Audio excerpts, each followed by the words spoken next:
Welcome to citizens pulse. నేను మీ రాజేష్. ప్రస్తుతం మూసీకి సంబంధించి రేవంత్ రెడ్డి ప్రభుత్వం ఎక్కడ వెనుకడుగు వేయనటువంటి పరిస్థితి కనిపిస్తుంది. మరోవైపు మధు పార్క్ తో సహా మూసీ పరివాహక ప్రాంత ప్రజలందరూ కూడా ఇవాళ నిరసన తెలుపుతున్నారు. మరియు ముఖ్యంగా మూసీ ఒడ్డునున్నటువంటి మధు పార్క్ రిడ్జ్ వాసులందరూ కూడా ఇవాళ గత 2 రోజులుగా దీక్షలు చేస్తున్నటువంటి పరిస్థితి. ఇవాళ 2వ రోజు దీక్ష కొనసాగుతుంది. పెద్ద ఎత్తున ఆ దీక్షకు మధు పార్క్ రెసిడెంట్స్ అందరికి కూడా సంఘీభావంగా చాలా మంది వస్తూ వాళ్ళకి సంఘీభావం చెప్తున్నటువంటి నేపథ్యం. ప్రస్తుతం మనతో పాటు సీనియర్ జర్నలిస్ట్ పాశం యాదగిరి గారు మనతో పాటు జాయిన్ అవుతారు. మాట్లాడదాం. ఆయన కూడా మధు పార్క్ సంబంధించినటువంటి రెసిడెంట్స్ మద్దతుగా ఇవాళ తన మద్దతును ప్రకటిస్తున్నటువంటి నేపథ్యంలో పాశం యాదగిరి గారితో మాట్లాడదాం. నమస్తే యాదగిరి గారు.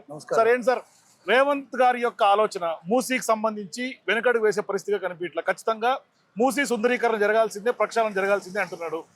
ఏం చెప్తారు, ఎట్లా చూస్తారు ఈ ప్రాజెక్ట్ ని? మూసీని ముందు ప్రక్షాళన చేయాలి, ఆయనకు తెలవాలి.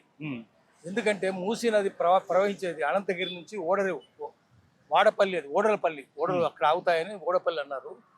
అక్కడికి 248 కిలోమీటర్ల దూరం. అది మొత్తం కలుషితం అయిపోయింది. అది పోయి మళ్ళీ కృష్ణలో కలుస్తుంది. కృష్ణానది కలుషితమైంది, విజయవాడ గారికి చేరుతుంది. శుద్ధి చేయాలి. ఆంధ్ర తెలంగాణ ప్రభుత్వాలు 2 కలిసి శుద్ధి చేయాలి. చంద్రబాబు నాయుడు కూడా చెప్పాలి, నీళ్ళు మీరు తాగలేరు, అక్కడ స్నానం చేయలేరు కృష్ణానదిలో అని చెప్పాలి.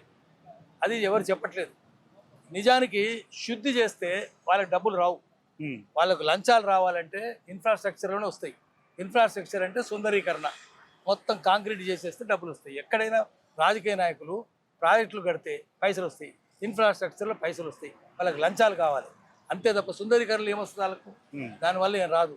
కానీ నిజానికి ప్రజలకు కావాల్సిన సుందరీకరణ కాదు, పరిశుద్ధం చేయాలి. దాన్ని చేయాలంటే ఎక్కడి నుంచి చేయాలి, ఏమేమి వస్తున్నాయి? పైన 111 జీవో ఉంది. దాంట్లో 111 జీవో ఉన్నప్పుడు ఏ రకమైన రసాయనాలు మూసీలో కలవద్దు. కానీ ఉస్మాన్ సాగర్, హిమాయత్ సాగర్ ఏమో ఈసా నది, ఇది మూసా నది. ఈసా జీసస్, మూసా అంటే మోసెస్, వాళ్ళ పేరు మీద నిజాం పెట్టినాడు. ఈ 2 నదుల్లోకి పైన వ్యవసాయం నడుస్తుంది, ఎరువులు వస్తున్నాయి. వర్షం పడ్డప్పుడు అవన్నీ ఎరువులు కరిగిపోయి, పురుగుల మందులు, పెస్టిసైడ్ కరిగిపోయి అవన్నీ మూసీలోనూ ఈసాలోనూ పడుతున్నాయి. అది ప్రమాదకరమైంది. దాన్ని శుద్ధి చేయాలి. 111 జీవో అమలు కావట్లేదు. దీన్ని ముందు చేయాలి కదా ఒకటి. తర్వాత మనుషులు ఇల్లు ఉంటాయి, ఇళ్ళ నుంచి డ్రైనేజ్ నీళ్ళంతా వస్తుంది. అది పెద్ద ప్రమాదకరం కాదు మామూలుగా. ఎందుకంటే దాన్ని బీఓడి అంటారు, బయలాజికల్ యాక్సిడెంట్స్. ప్రవాహంలో కొట్టుకుపోతాయి, కలిసిపోతాయి, నాశనం. కానీ కెమికల్ యాక్సిడెంట్ డిమాండ్స్ వస్తున్నాయి పరిశ్రమల నుంచి. సిఓడి చాలా ప్రమాదకరమైంది. సమపాలలు ఉంటే కాదు, ఏం కాదు. కానీ సమపాలన లేదు, 10% బీఓడి ఉంటుంది, 90% సిఓడి ఉంటుంది. అది ప్రమాదం. ఇది కాకుండా ఫార్మా పొల్యూషన్స్. హైదరాబాద్ చుట్టూ ఫార్మా క్యాపిటల్ అంటే అర్థం ఏంటంటే భయంకరమైన విష కేంద్రం అని అర్థం. అది విషమే. ఆ ఫార్మా ఎఫ్లూయెంట్స్ అన్నీ వచ్చి దాంట్లో కలుస్తున్నాయి. దానివల్ల సూపర్ బగ్ వస్తుంది. అంటే మందులు కూడా పనిచేయవు, డ్రగ్ రెసిస్టెన్స్ వచ్చే ప్రమాదం ఉంది. ఇక్కడ మనం మందులు తింటే జీన్ మ్యూటేషన్ అవుతుంది బ్యాక్టీరియాకు, అది మందుకు రెసిస్టెన్స్ వచ్చేస్తుంది, పనిచేయదు దాని మీద. అది ఇంకా పెద్ద ప్రమాదం కదా. రోగాలు చచ్చిపోతారు కదా, మందులే ఉండవు. అది దాని గురించి ఎందుకు పట్టించుకోవడం? ఆయన తెలిస్తే కదా, చదువులేదు ఆయన. రేవంత్ రెడ్డికి ఏం చదువుకుంది, ఏ చదువులు? ఇది అన్నిటికంటే ప్రమాదకరమైంది ఏంటంటే ఎన్ఎఫ్సి నుంచి రేడియో యాక్టివ్ మెటీరియల్ వస్తుంది. ఎన్ఎఫ్సీలు ఏం చేస్తారు? యురేనియంను పెన్సిల్ చేసి, బండిలు చేసి జిర్కోలయం బ్యాగ్స్లో పెడతారు. జిర్కోలయం ఏంటంటే జిర్కోనియం, అది అన్నిటిని తినేస్తుంది. యురేనియం తినంది ఏమైనా పదార్థం ప్రపంచంలో ఉందంటే జిర్కోనియం అనే ఒక మెటల్ ఉంటుంది. అది కేరళ ఇసుకలు దొరుకుతుంది. దాన్ని జిర్కో అలై 3-4 మిశ్రమాలు చేసి జిర్కో అలయం చేస్తారు. ఆ డబ్బులు అందులో పెట్టి అణు కేంద్రాలకు పంపిస్తారు. కానీ అవన్నీ శుద్ధి చేసేటప్పుడు, యురేనియం శుద్ధి చేసేటప్పుడు, పెన్సిళ్ళు చేసేటప్పుడు, బండిలు చేసేటప్పుడు ఆ వ్యర్థ పదార్థాలన్నీ పోయి పెద్ద చెరువు, ఉప్పల్ చెరువు, పీర్జాతిగూడ చెరువులు పడుతున్నాయి. అవి మళ్ళీ మూసీలో పోతున్నాయి. మూసీలోకి పోతే అది అన్నిటికంటే పెద్ద ప్రమాదం. ఇన్స్టిట్యూట్ ఆఫ్ జెనెటిక్స్ ఆయన ఓఎస్ రెడ్డి గారు ఉండగా ఇవన్నీ పరిశోధన చేసినాడు. దామోదరం అని దానికి స్పెషల్ మెటల్ డివిజన్ ఉంది. స్పెషల్ మెటల్స్ అంటే ఏంటంటే 99.9% అక్యురసీ ఉండాలి, ప్యూరిటీ ఉండాలి. అట్లా చేస్తారు. వాళ్ళిద్దరు కలిసి పరిశోధన చేసి, దామోదరన్ తర్వాత ఓఎస్ రెడ్డి గారు పరిశోధన చేసి చాలా భయంకరమైన దీన్ని ఆపాలంటే ఒకటే మార్గం ఏంటంటే యురేనియం తయారు చేయొద్దు, అణు విద్యుత్ కేంద్రాలు ఉండొద్దు అని చెప్పినారు. ఇద్దరు చెప్పినారు. అణు విద్యుత్ కేంద్రంలో పనిచేసే సైంటిస్ట్ చెప్పినాడు, మెటల్స్ ఎక్స్పర్ట్. మరి అవన్నీ దాంట్లో పోతున్నాయి కదా. వీటన్నిటికంటే ప్రమాదకరమైంది అక్కడికి వచ్చేది అణుధార్మికత ఉన్న వ్యర్థాలు, అణుధార్మిక వ్యర్థాలు. మరి ఇన్ని పోతుంటే శుద్ధి చేయకుండా సోయిందా ముఖ్యమంత్రికి? ఏ సోయి లేదు, ముఖ్యమంత్రికి లేదు, మంత్రులు. కానీ అదే కదా ఇవాళ రేవంత్ రెడ్డి గారు అంటూ శుద్ధి జరగాలి, సుందరీకరణ కూడా జరగాలి అంటున్నాడు. ముందు శుద్ధి జరగాలి, సుందరీకరణ తర్వాత. సుందరీకరణ అంటే ఏంటంటే కుష్ఠరోగికి అందమైన దగదగలాడే గుడ్డలేసి నగలు పెట్టి అత్తరు జల్లినట్టు ఉంటుంది. అది ఏం లాభం? ముందు ఇది జరగాలి, ఫస్ట్ జరగాల్సింది. ముందు బండికి ఎక్కడ కట్టాలి, ఎద్దు ముందు కట్టాలి వెనక కట్టాలి. బండికి అవును. వెనక కడితే ఎట్లా, అవును. ముందు కట్టు, ఆ తర్వాత వెనక చూసి ఆలోచిద్దాం. ఉమ్. అది బండికి ఎద్దు ఎక్కడ కట్టాలో కూడా తెలియని మనిషి ఆయన. ఆఫీసర్ నమ్ముకుంటే ఏముంది, ఐఏఎస్ ఆఫీసర్లు ఇంగ్లీష్ ప్యారెటింగ్ జోకర్స్, ఇంగ్లీష్ చిలక పలుకులాగా మాట్లాడతారు. చిలకకి ఎంత తెలియో వాళ్ళకి అంత తెలియదు, ఏ చేయమంటే అది చేస్తారు. వీళ్ళు కూడా అంతే. ఆ రాజకీయ నాయకులది ఏముంది, దొంగలే కదా వాళ్ళందరూ. కానీ ఇవాళ ఈ మూసీకి సంబంధించి డిపిఆర్ కూడా లేకుండా భారీ స్థాయిలో ఇవాళ భూసేకరణకు నోటిఫికేషన్ ఇవ్వడానికి కూడా ఎట్లా చూస్తారు సార్? అది ఏమి ఉండదు. దేనికి ఇప్పుడు ఇల్లు కూల్చాలనుకోండి, నోటీస్ కూడా ఉండదు. చట్టవిరుద్ధమైన పని. ఇల్లు ఇది ఇక్కడ కూలుస్తున్నారు. కూల్చడం అంటే, కూల్చాలని చెప్పడం అంటే ఏంటంటే this infringement of right to life and right to livelihood. మీ బతుకు తెరువు రెండు పోతాయి. ఆ గుడిసెలు కూలుస్తున్నారు కదా, చూస్తున్నాం కదా ఎట్లా కూలుస్తారు. వెలుగు మట్లు ఏమైనా చూసినాం కదా. చట్టం తెలుసు వాళ్ళకు భారత రాజ్యాంగం బాత్రూమ్ పేపర్, అంతగా టిష్యూ పేపర్ తప్ప దాన్ని గౌరవించేది లేదు. భారత రాజ్యాంగం గౌరవించిన వాళ్ళు దీన్ని ఏం గౌరవిస్తారు? నోటీస్ ఇవ్వాలనే టెక్నికల్ ముఖ్యం కదా, అదేం గమనిస్తారు? ఏమీ తెలియదు వాళ్ళకు. అందుకనే హిట్లర్ పరిపాలించినట్టుగానే ఉంది తప్ప ప్రజాస్వామ్యం అనేది లేదు. తెలంగాణలో లేదు, దేశంలో లేదు. కానీ దీన్ని రాజకీయంగా చేయటాన్ని ఎట్లా చూస్తారు? ఎందుకంటే ఒకవైపు దీన్ని బీఆర్ఎస్ కి కాంగ్రెస్ మధ్య మూసి ఒక వార్ నడుస్తున్నట్టుగా కనిపిస్తుంది. అందరు కలిసే ఉన్నారు. వాళ్ళు వీళ్ళు బీజేపీ వాళ్ళు, బీఆర్ఎస్ వాళ్ళు, కాంగ్రెస్ వాళ్ళు, అన్ని పార్టీలు కలిసే ఉన్నాయి. ఏమి తేడా లేదు. ఊరికే పగటిపూట అరే నిన్ను జీరుతాం రా అంటారు. రాత్రిపూట క్లబ్లో కూర్చొని చీర్స్ అంటారు. పగటిపూట చీరుతామంటారు, రాత్రిపూట చీర్స్ అంటారు. కానీ కేటీఆర్ గారేమో ఒక్క ఇల్లు కూడా కూలగొట్టాము అని అంటూ ఉన్నాడు. వీళ్ళేమో ఖచ్చితంగా కూలగొట్టాల్సిందే అంటున్నాడు రేవంత్ రెడ్డి గారు. కేటీఆర్ ఎట్లా కూలగొడతారు? అధికారం లేదు కదా. అధికారంలోకి వస్తే మళ్ళీ భవిష్యత్తు ఎట్లా వచ్చేది కూడా లేదు కాబట్టి ఏమైనా చెప్పొచ్చు వాళ్ళు. అది కాదు, మేము వీళ్ళు కూల్చాలని ఎందుకు అంటున్నారు? ఎందుకంటే దీంట్లో డబ్బులు వస్తాయి. రేవంత్ రెడ్డి మొత్తం రియల్ ఎస్టేటే. అటు డీకే శివకుమార్ కర్ణాటకలో, ఇటు రేవంత్ రెడ్డి, ఇద్దరు కలిసి పార్ట్నర్స్. శివకుమార్కి లాభం కలిగించాలి. ఈయన పోయి బెంగళూరులో పెట్టుబడి పెడతాడు, ఆయన వచ్చి హైదరాబాద్లో పెట్టుబడి పెడతాడు. సో రియల్ ఎస్టేట్ కోసం చేస్తారు. దాని ప్రతిదీ ప్రాజెక్ట్ రియల్ ఎస్టేట్ కోసమే. నాకు ఎన్ని వేల కోట్లు వస్తాయి, ఈ ఇన్ఫ్రాస్ట్రక్చర్ ఎన్ని వస్తుంది, రియల్ ఎస్టేట్లో ఎన్ని వస్తుంది, ఇది రియల్ ఎస్టేటా అన్ రియల్ ఎస్టేటా అని అడుగుతారు. రియల్ ఎస్టేట్ అయితే చేస్తారు. కానీ ఇవాళ అన్డెమోక్రటిక్ గా పోతున్నటువంటి రేవంత్ రెడ్డి ప్రభుత్వం తాజాగా నిన్న అసెంబ్లీలో చిట్ చాట్ లో మాట్లాడుతూ కూడా అందరి సూచనలు సలహాలు తీసుకొని మూసీ మీద ఖచ్చితంగా ముందుకు వెళ్తాం, ఈ యొక్క మూసీ ప్రాజెక్ట్ ని కంప్లీట్ చేస్తామని చెప్తున్నాను. కాన్ఫిడెన్స్ ఏంటి అసలు? అది ఆయన దొంగల సలహాలు తీసుకుంటారు. అందరి అభిప్రాయాలు అంటే దొంగల అభిప్రాయాలు. మంచి వాళ్ళ అభిప్రాయాలు తీసుకోడు, ప్రజల అభిప్రాయాలు తీసుకోడు, బాధితుల అభిప్రాయాలు తీసుకోడు. అవి తెలుసుకోవాలి కదా ముందు. నువ్వు పిలువు, న్యూట్రల్గా ఉన్నావని పిలువు. దీంట్లో ఏం చెప్తామంటే థర్డ్ పార్టీ రికన్సిలేషన్, ఇద్దరి మధ్య యుద్ధం అవుతుంది. మూడో వ్యక్తి వచ్చి చెప్పాలి, మంచిగా చెడో చెప్పాలి. అవును, అది నిజ నిర్ధారణ అంటే అట్లనే చేస్తారు. మరి మూడో వ్యక్తి మనం చెప్తాం, చేస్తారా మీరు? మేము బాధితులము కాదు, అటు ప్రభుత్వంలో లేము, మేము చెప్తున్నాం, వింటారా మీరు? వినకపోతే చెవిపిండి చెప్పాలి. ఆయనకి ఏమైంది, ఎట్లా ఓడిపోతాం మనం? ఓడిపోయేటప్పుడు సంపాదించుకుందాం అనుకుంటున్నాం. మొత్తం ఎట్లా ఓడిపోతారు? రేపు ఎలక్షన్ పెడితే గెలవరు. కానీ వాస్తవానికి సార్ ఇప్పుడు మధుపార్క్ బ్రిడ్జ్ ఉంది, వాళ్ళు దీక్షలు చేస్తున్నారు, మీరు కూడా మద్దతు సంఘీభావం తెలుపుతున్నారు. కానీ రేవంత్ రెడ్డి గారి ప్రభుత్వం ఎందుకు బుల్డోజ్ చేస్తుంది అని అనిపిస్తుంది. రేవంత్ రెడ్డి అన్ని బుల్డోజర్ చేస్తాడు. ఇప్పుడు యోగి ఆదిత్యనాథే కాదు, ఈయన కూడా బుల్డోజర్ గవర్నమెంటే. బుల్డోజరు రాత్రిపూట మందు కొట్టి డోజ్ ఆఫ్ చేయాలి, మందు కొట్టి డోజరు బుల్డోజరే, ఇంకేమీ లేదు ఈయనది. అందుకని మంత్రులు కూడా అల్లే కదా, ఎవరున్నారు? లేరా అంటే లేచి. టీఆర్ఎస్ ఉన్న మంత్రులందరూ నిడదాకా టీఆర్ఎస్ ఉన్నారు, ఇప్పుడు ఇందులోనే ఉన్నారు. ఆ మంత్రులందరూ ఏ జిల్లాకు పోయినా వాళ్ళే. తెలంగాణ సామెత ఏంటంటే ముసళ్ళు ఎక్కడ పోతాయి? పై చెరువు ఎండిపోతే కింద చెరువు పోతాయి. బీఆర్ఎస్ చెరువు ఎండిపోతే కాంగ్రెస్ చెరువులోకి వచ్చింది. ఆ దొంగలే కదా. అదే జూపల్లి, అదే కడియం శ్రీహరి, అదే సురేఖ, అదే పొంగులేటి, అదే తుమ్మల నాగేశ్వరరావు. ఎక్కడ పోయినా హైదరాబాద్కి వస్తే మీరు అదే ప్రకాష్ గౌడు, అదే దానం నాగేందరు, అదే గూడెం మైపాల్ రెడ్డి, అందరు వాళ్ళే కదా. ఎవరు పోయినా వాళ్ళే. అందువల్ల మొసళ్ళు ఇక్కడ కూడా ఉన్నాయి. ఈ మొసళ్ళందరికీ నాయకత్వం వహించాలంటే, మొసళ్ళకి లాభం చేయాలంటే మనుషులందరూ తినేయాలి. మొసళ్ళ పరిపాలనే కదా ఇక్కడ ఉన్నది. మందపు చర్మం జంతువులు కూడా అవన్నీ. ఇంత మొసలు చర్మం కూడా చాలా మందం కదా. టాకిడర్మం అంటే రేవంత్ రెడ్డి ఏం చేసినాయంటే, చాలా లావు ఉండాలి నా కోట అని చెప్పి ఆయన ముందు ఏనుగు చర్మం ఒలిపించినాడు. అది సరిపోదని మొసలి చర్మం ఒలిపించినాడు. అది సరిపోదని తాబేలు చర్మం ఒలిపించినాడు. ఈ అన్ని చర్మాలు చేసి కుట్టుకొని కోట దొరుకుతున్నాడు. మనం ఎంత మాట్లాడితే ఏమర్థమవుతుంది? తర్వాత చెవిటోనికి మీరు చెప్తే అర్థమవుతుంది. సైకిల్ చేస్తారన్న చెవిటితనం నటించేవానికి ఏమర్థమవుతుంది? నటిస్తున్నాడు ఆయన. నేను చెవుడు నటిస్తున్నాడు, అందుకని ఆయనకి ఏం అర్థం కాదు. తెలిసి కూడా అట్లా కూర్చొని ఉంటాడు. ఇది ఇక్కడ కట్టినప్పుడు మూసి పక్కన 9 మీటర్లు బఫర్ జోన్ దూరం, బఫర్ జోన్ 9/30 చేసినారు, 50 చేసినారు. ఈ బిల్డింగ్ కట్టినప్పుడు, టవర్ కట్టినప్పుడు, మధు పార్క్ కట్టినప్పుడు ఎంత ఉంటుందో అదే లెక్క. ఏదైనా చట్టం కానీ, రూల్స్ కానీ, జీవోలు కానీ అవి ప్రాస్పెక్టివ్గా అమలవుతాయి. అంటే చట్టం వచ్చిన తర్వాతనే అమలవుతాయి తప్ప రిట్రాస్పెక్టివ్ అని 50 ఏళ్ళ నుంచి 100 ఏళ్ళ క్రితం అంటే అది అమలు కాదు. భారత రాజ్యాంగం ఎప్పుడు అమల్లోకి వచ్చింది? అప్పటి నుంచే అమల్లోకి ఉంటుంది, ఇది ఉంటుంది. అదేవిధంగా రూల్ కూడా దానికి అనుగుణంగా ఉండాలి. ఏ రూల్ అని తీసుకొస్తే రాజ్యాంగానికి అనుగుణంగా ఉండాలి. అల్ట్రా వైరస్ అంటే రాజ్యాంగానికి విరుద్ధంగా ఉండాలని లేదు. ఒకటి రిట్రాస్పెక్టివ్ అమలు కాదు, రెండవది రాజ్యాంగ విరుద్ధంగా ఉంటే ఏది చెల్లదు. అల్ట్రా వైరస్ అది ఇట్లా కూర్చడం అనేది రాజ్యాంగ విరుద్ధమైంది. అందుకని 450 కుటుంబాలు ఇవాళ మధు పార్కులు ఉన్నాయి సార్. వాళ్ళందరినీ కూడా ఇవాళ మేము అకామిడేట్ చేస్తాం, రీలొకేట్ చేస్తాం అంటున్నారు. ఇంతవరకు ఏమీ లేదు, అంటే మాటల వరకే ఉన్నాయి. ఎక్కడ కూడా అలాట్మెంట్స్ లేవు, కార్యాచరణ లేదు. కానీ ఒకవైపు ఏమో టీడీఆర్లు, ఇంకో ముఖ్యమంత్రి గారు ఒకటి చెప్తారు, అధికారులు ఒకటి చెప్తారు. ఎట్లా చూడాలి ఈ వ్యవహారాన్ని? ఇద్దరు కలిసే ఉంటారు, డ్రామాలు చేస్తారు ఇద్దరు కలిసి.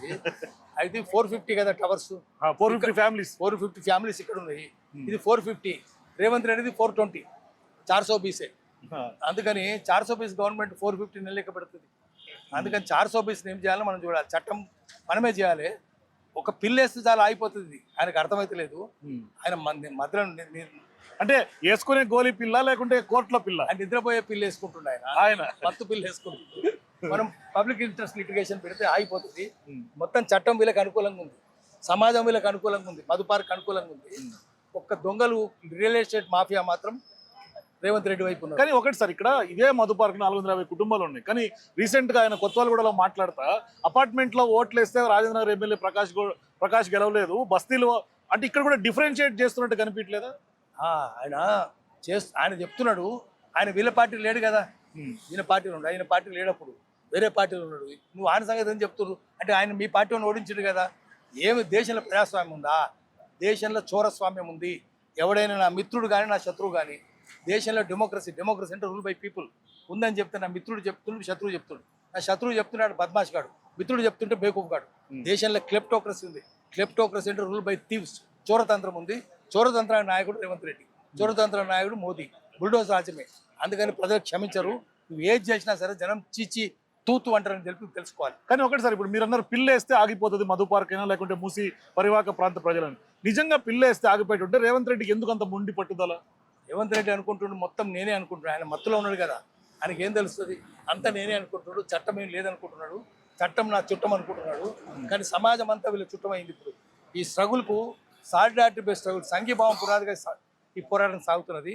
మేమంతా సంఘీభావం చెప్పడానికి వచ్చినాము. మీడియా అంతా వీళ్ళకి అనుకూలంగా ఉంది, జర్నలిస్టులు అంతా అనుకూలంగా ఉన్నారు, సమాజం అంతా అనుకూలంగా ఉంది.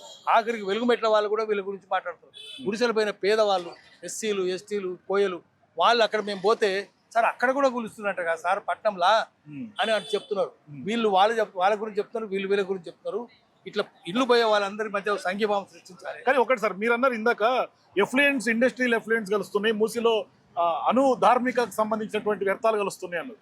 ఇవాళ ఆ పేరు చెప్పి మూసి నల్గొండను ఉసిగోలిపి రేవంత్ రెడ్డి గారు ఇవాళ హైదరాబాద్ ని విధ్వంసం చేయట్లేదా సార్? అంటే మీరు స్టేట్ మొత్తం తిరిగి ఉండరు కాబట్టి మీకు నల్గొండ వాస్తవాలు కూడా తెలుసు కాబట్టి మాట్లాడుతున్నారు. ఉండండి, మీరు మా పక్కన ఉండండి. నా పేరు యాదయ్య సార్. ఏమి కాదు, నల్గొండ ప్రజలు ఉసిగొల్పి ఏమి కాదు. నల్గొండ ప్రజలకు అంతా తెలుసు. వాళ్ళు బేకూపులు అనుకుంటున్నాం. నల్గొండ ఎటువంటి పోరాటం జరిగింది, మామూలు పోరాటం. నిజాంని గడగడలాడించిన వాళ్ళు కదా వాళ్ళు. ఇటువంటి మాయ మాటలు నమ్ముతారా? నమ్మరు కదా. వాళ్ళు ఈయన సంగతి కూడా చూసుకుంటారు. వాళ్ళు నమ్ముతలేరు, వీళ్ళు నమ్ముతలేరు. ప్రజలు ఏదో అనుకుంటున్నారు, మీడియాని మాయ చేస్తున్నారు. మీడియా ఏముంది? ఆయన చేతుల్లో ఉంది, చెప్పు చేతుల్లో ఉంది, చెప్పు కింద ఉంది, చేతుల్లో ఉంది. అందుకని నమ్ముతున్నారు. తిరగబడే రోజులు వస్తాయి సార్ హైదరాబాద్. ఎందుకంటే 2029 కూడా మళ్ళీ నేనే వస్తాను సవాల్ ఛాలెంజ్ చేసిన అసెంబ్లీ వేదికగా. ఆయన తిరగబడే రోజులు వస్తాయి. తెలంగాణ మామూలు తెలంగాణ కాదు అది. తెలంగాణ శౌర్యం ఎంత గొప్పదో అనేది తెలంగాణ సాయుధ పోరాటాలను కాల్చిన army officers, Mysore police, Malabar police వాళ్ళు రాసినారు. వాళ్ళు డాక్యుమెంట్ రాయాలి, రోజు డైరీ రాయాలి. ఆ డైరీని చదివి 50 ఏళ్ళ దాకా అది క్లాసిఫైడ్ డాక్యుమెంట్, 50 ఏళ్ళ తర్వాత డీక్లాసిఫైడ్ బహిరంగం అవుతుంది. అవి చదివి అమెరికాలో ఉంటాడు డాక్టర్ సునీల్ పురుషోత్తమ్ అని. ఆయన తెలంగాణ వాడు కాదు, కమ్యూనిస్ట్ కూడా కాదు. ఆ డాక్యుమెంట్స్ అవి ఇంత గొప్పదా వీళ్ళు ఇటువంటి శూరులను, వీరులను, త్యాగపురుషులను చూడలేదని ఆర్మీ వాళ్ళని చంపిన వాళ్ళే మెచ్చుకున్నారు. అది చదివి పుస్తకం రాసినాడు. మీరు నెట్లో కూడా ఉంటుంది, read from Raj to republic. Telangana వాళ్ళు అంత గొప్ప వాళ్ళు, ఆర్మీ వాళ్ళే, వాళ్ళని చంపిన వాళ్ళే చెప్పినారు. కాబట్టి ఇప్పుడు మళ్ళీ అదే పరిస్థితి వస్తుంది. వాళ్ళని రెచ్చగొట్టి, నిజాం రెచ్చగొట్టి నవ్వుబాట్ల పాలైనట్టు నువ్వు నాశనం కావద్దు. మళ్ళీ from Raj to republic Telangana జనమందరికి చెప్తాము, మళ్ళీ పోరాటం చేయమందాము.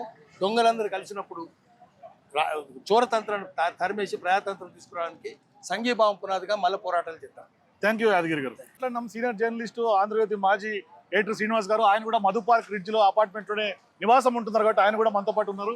సార్ శ్రీనివాస్ గారు, ఎట్లా చూస్తారు? ఏంటి ఇవాళ మొన్నటిదాకా మీరు మాట్లాడారు, మీ వాయిస్ కి రేవంత్ రెడ్డి గారు ఎక్కడ తగ్గినట్టు కనపట్ల, ఇవాళ దీక్షలు చేస్తున్నారు, 2వ రోజు దీక్ష కొనసాగుతుంది, ఏంటి పరిస్థితి?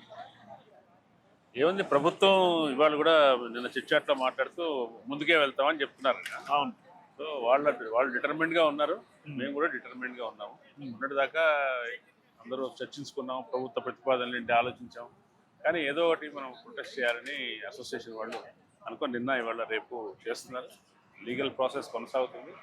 అండ్ నేను ఎట్లాగా 2009 మేము రెసిస్ట్ చేస్తాం. అంటే ఏంటి సార్ లీగల్ ప్రాసెస్ అంటే హైకోర్టుకి ఏమైనా వెళ్ళే అవకాశాలు ఉంటాయి లేకుంటే ఎట్లా? వాళ్ళు నోటిఫికేషన్ ని ఛాలెంజ్ చేస్తారు. ఎందుకంటే నోటిఫికేషన్ వితౌట్ డిపిఆర్ అనౌన్స్ చేశారు. ఇది సోషల్ ఇంపాక్ట్ అసెస్మెంట్ నుంచి మినహాయించారు. అట్లా మినహాయించడం కూడా చెల్లదు. పబ్లిక్ పర్పస్ అనేది డిపిఆర్ లేకుండా ఎట్లా ప్రూవ్ చేస్తారు? పబ్లిక్ పర్పస్ కోసం అక్వైర్ చేయడం అంటే దాన్ని ఎట్లా పబ్లిక్ పర్పస్ అంటే చెప్పాలి. అది డిపిఆర్ లోనే తెలుస్తుంది. డిపిఆర్ ఇంకా తయారవుతుందని ఆయన అంటున్నాడు.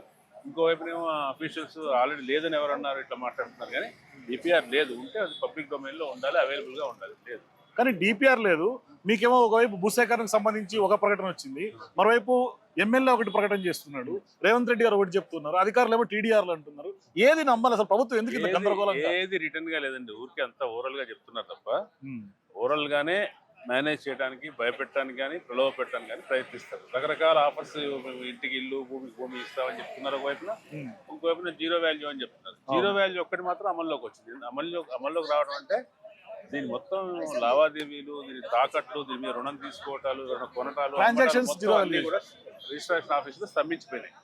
అది చేయాలంటే కలెక్టర్ దగ్గర స్పెషల్ పర్మిషన్ తీసుకోవాలంటే అది రాదు, దాన్ని మొత్తం నిలిపేస్తారు తప్ప మిగతావన్నీ కూడా వాళ్ళు చెప్పిన ఏవైతే పునరావాసం, నష్టపరిహారం సంబంధించిన అంశాలు ఉన్నాయో వాటికి సంబంధించి రిటర్న్ గా ఏమీ లేదు.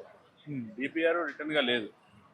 తర్వాత మన స్థానిక ఎమ్మెల్యే ఏదో రకరకాలుగా చెప్పాడు, ఇంత ఇస్తాం అంత ఇస్తాం, దానికి ఏమీ ఆధారం లేవు. అన్నీ ఆమోదయోగ్యం అని కాదు, వాటిని ఫేస్ వాల్యూలో తీసుకోవడానికి మా దగ్గర ఏమీ ఆధారం లేదు. రిటర్న్ గా ఉంటే దాని గురించి మాట్లాడుతూ చర్చించచ్చు, అవును కాదు చెప్పచ్చు.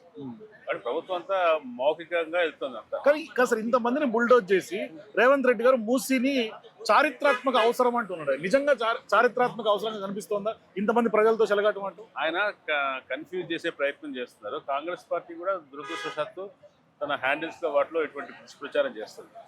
హైదరాబాద్ చాలా బాగవుతుంది ఈ ప్రాజెక్టు వల్ల, ట్రాఫిక్ తగ్గిపోతుంది, వానలు వస్తే ఇళ్లలోకి నీళ్లు రావడం ఆగిపోతాయి. అటువంటి గొప్ప పని చేస్తుంటే వీళ్ళందరూ ఇక్కడ ఉండే భూములు కోల్పోయే వాళ్ళు, బాధితులు, వీళ్ళు అడ్డుకుంటున్నారు. ప్రతిపక్షాల వాళ్ళు వీళ్ళని ప్రేరేపించి ఈ అభివృద్ధిని అడ్డుకుంటున్నారు అనే ఒక నెరేటివ్ని స్ప్రెడ్ చేయడానికి ట్రై చేస్తున్నారు.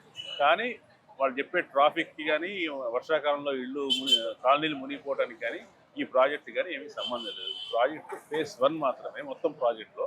phase 1 ఓన్లీ గండిపేట, హిమాయత్ సాగర్ నుంచి బాపుఘాట్ దాకా కదా. వాళ్ళు ఇది ఒక్కటి చేసి ఇది షోకేసింగ్ లాగా చేసి ఇదొక ప్రపంచానికి చూపించుకోవడానికి, ఏదో అట్టహాసంగా చూపించడానికి చేస్తున్నారు తప్ప దానివల్ల మూసీలో ఉన్న ఇబ్బందులు ఏవో, మూసీ ద్వారా కలిగే ఇబ్బందులు ఏవో ఒక్క అంగుళం కొంచెం కూడా మారవు. ఎందుకంటే మూసీ శుద్ధి అనే దానికి ఇది ఆస్కారమే లేదు. వీళ్ళు ప్రాజెక్టులు లేదు. రేవంత్ గారు చెప్పినట్టు చారిత్రాత్మక అవసరం కింద కనిపిస్తుందా, లేకుంటే హైదరాబాద్ మరో విధ్వంసం అయ్యే అవకాశం? లీడింగ్ చారిత్రాత్మక అవసరం అని చెప్పి దాన్ని ఏదో ఎలివేట్ చేసి వీళ్ళు అడ్డుకుంటున్నారని చెప్పడం తప్ప చారిత్రాత్మక అవసరం అంటే అవసరమే. మూసీ హైదరాబాద్కి నది మంచిగా ఉండాలి. ఈ నదిని మనమే పాడు చేసుకున్నాం ఇంతకాలంగా, అన్ని ప్రభుత్వాల హయాంలో పాడేది. దీన్ని ఎట్లా మంచినీటి నదిగా ఎట్లా మార్చాలి, దీన్ని ఒక ఆహ్లాదంగా సాయంత్రం పూట నదీ తీరానికి వెళ్ళినట్టుగా ఎట్లా చేసుకోవాలని ఆలోచించాల్సిన విషయం. దానికోసం దాని చుట్టుపక్కల ఉండి నివాసం ఏర్పరచుకుంటున్న వందలాది, వేలాది, లక్షలాది మంది వాళ్ళని తొలగించి చేస్తాను, ఏదో కాంక్రీట్ సౌందర్యం తీసుకొస్తానంటే అది కరెక్ట్ పద్ధతి కాదు, కరెక్ట్ అభివృద్ధి విధానం కాదు. సో ఫర్దర్ ఏంటి సార్ కార్యాచరణ? ఏం లేదు, వాళ్ళు నిన్న మాట్లాడిన దాన్ని చూస్తే వాళ్ళు పైకి చెప్తున్నంత సన్నద్ధంగా ఉన్నట్టు కనపడలేదు ఇంకోవైపు. ఎందుకంటే మేము డిపిఆర్ తయారు చేస్తాం, ప్రభుత్వం భయపడుతుంది ఏమన్నా, డిపిఆర్ తయారు చేస్తాం, సెంట్రల్ గవర్నమెంట్కి వెళ్తాం, వాళ్ళు గ్రాంట్ ఇస్తారా, గ్యారంటీ ఇస్తారా చూస్తాం, వేరే వాళ్ళని అప్రోచ్ అవుతాం అంటే చాలా పెద్ద లాంగ్ రోడ్ మ్యాప్ చెప్తున్నాడు ఆయన. అంటే వాళ్ళు చెప్తున్నంత పైకి చేస్తున్నంతగా వెనక వాళ్ళకి ఏమి సపోర్ట్ లేదు. భూమి కూడా ఆర్మీ వాళ్ళు ఇచ్చారో లేదో తెలియదు, ఏడీబీ వాళ్ళు లోన్ ఇవ్వలేదని మొన్ననే సూచించారు. వేరే వాళ్ళని అప్రోచ్ అవుతాం. కాబట్టి ప్రభుత్వం కూడా కొన్ని అవరోధాలు ఉన్నాయి, దాన్ని మేము అవకాశంగా తీసుకొని, సో సీన్ రివర్స్ అయ్యేటట్టుగానే కనిపిస్తుంది. మేము న్యాయ వ్యవస్థని ఆశ్రయించి మాకు తాత్కాలిక న్యాయం, శాశ్వత న్యాయం కూడా కలిగేటట్టుగా చూస్తాం. థ్యాంక్ యూ శ్రీనివాస్ గారు. సో ఇది ఖచ్చితంగా మధుపార్క్ రిడ్జ్ అపార్ట్మెంట్ కి సంబంధించినటువంటి వాసులు చెప్తే చాలా కాన్ఫిడెన్స్ గా కనిపిస్తున్నారు. ప్రభుత్వానికి వెనుకడుగు వేసే పరిస్థితే ఉంటుంది తప్ప పెద్దగా ఆశించిన మేర వాళ్ళు చెప్పినటువంటి విధంగా చారిత్రాత్మక అవసరం రేవంత్ రెడ్డి గారు చెప్తున్నప్పుడు కూడా గ్రౌండ్ లెవెల్ ఆ రియాలిటీ కనిపించట్లేదు. కేవలం దీన్ని ఒక షోకేసింగ్ లాగానే ఫేస్ 1 చేస్తున్నటువంటి పరిస్థితి కనిపిస్తోంది అనేది శ్రీనివాస్ గారి యొక్క అభిప్రాయం. చూద్దాం ఏం జరగబోతుందో, మరి ప్రభుత్వం ఏ విధంగా అడుగులు ముందుకేస్తుందో భవిష్యత్తులో చూద్దాం. కెమెరామెన్ నాయక్తో రాజేష్, మధుపార్క్ రిడ్జ్ నుంచి.